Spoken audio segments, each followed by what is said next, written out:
sudah tahu apa yang kau sampaikan.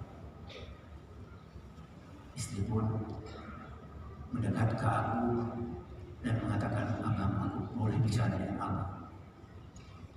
Saya bilang, jangan katakan itu deh.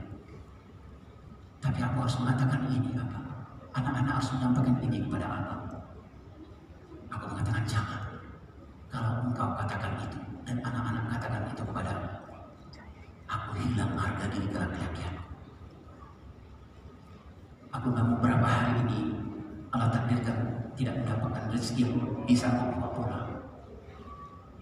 Kata istri, nah, boleh izinkan aku mengatakan sesuatu kepada abang. Jangan katakan itu. Nanti harga diriku hancur, kelaki-lakianku hancur. Tapi boleh nggak anak-anak mengatakan sesuatu kepada ayah? Jangan katakan itu. Jangan sampaikan itu kepada ayah. Kelak kamu akan merasakan bagaimana menjadi seorang ayah yang pulang setiap hari, yang diharapkan anak istrinya membawa uang, membawa rezeki pulang, tapi kamu mendapatkan itu. Jangan katakan. Anak saya paling suka kemudian berjalan pelan ke depan. Saya bilang, kamu mau mengatakan apa kepada ayah? Anak saya sebelum saya kemudian tarik nafas. Ayah, aku mewakili adik-adik dan ibu mau menyampaikan kepada ayah.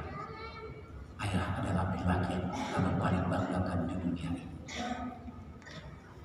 Hampir 3 hari kami gak makan.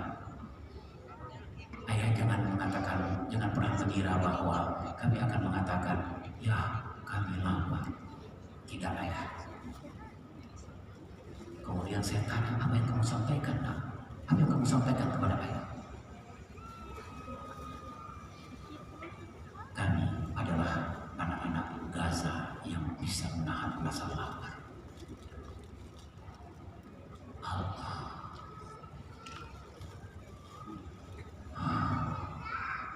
1 tahun sudah bentuknya sistem kesehatan.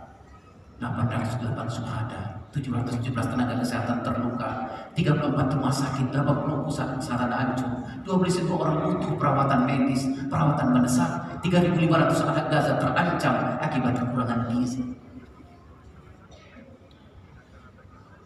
Ibu, kalau anakmu flu, kenapa ini menjadi pertengkaran dengan suamimu? Kenapa jadi salah-salah dengan suamimu?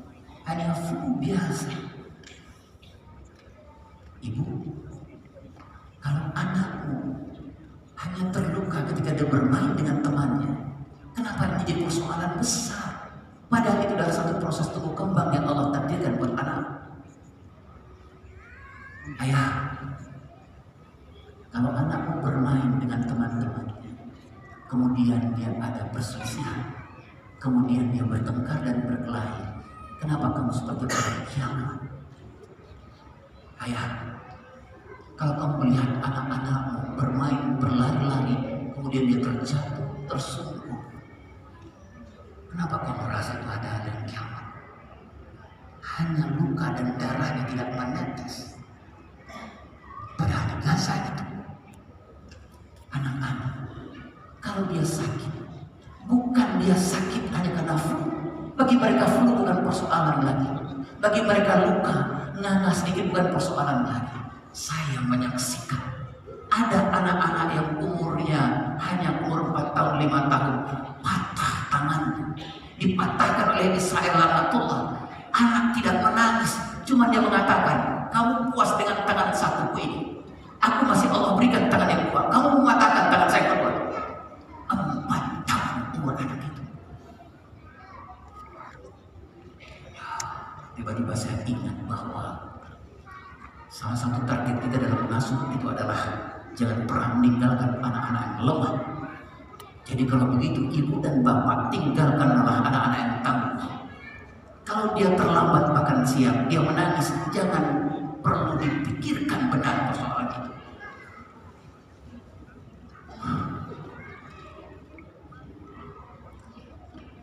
Satu tahun sudah pendidikan terhenti, 1.500 siswa syahid sudah, 14.008 terluka, 461 sekolah dan universitas di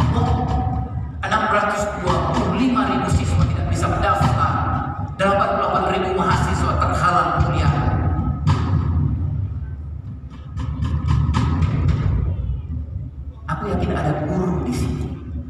Aku yakin ada yang mempunyai yayasan yang mengelola sekolah di sini. Pertanyaan satu, Allah bertanya, Inna Allah, kata Allah menanyakan kepada kita, apakah anak laki-laki kita sudah kita laki-lakikan di sekolah atau belum? Apakah anak perempuan ibu-ibu guru di sekolah sudah diperempuankan atau belum? Apakah anak kelas 4, 5, 6 masih seperti anak-anak diperlakukan seperti anak kelas 1, kelas 2, dan kelas 3? Apakah anak-anak kelas 4, 5, 6 diperlakukan sudah seperti bagaimana Nabi Ibrahim memperlakukan Ismail? Ayah dan ibu guru dan pemilik yayasan sekolah, ayo kembali kita lihat, apakah sekolah kita selama ini hanya patuh kepada pasar, atau sekolah kita sebenarnya patuh kepada Allah Subhanahu wa taala yang Allah katakan jangan pernah tinggalkan anak-anak yang lemah.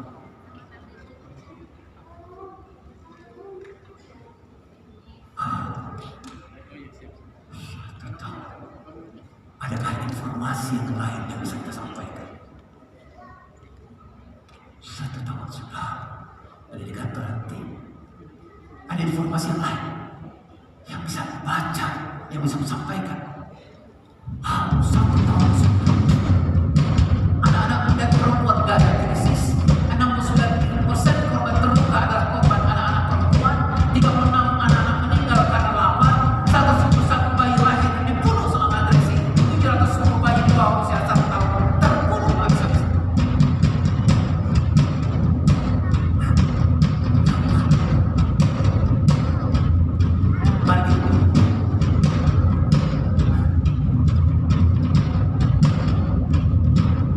Mari kita berdoa di dalam hati, tekadkan di dalam hati dengan orang-orang, dengan saudara-saudara kita yang terbunuh, syahid, sakit, dan lain-lain.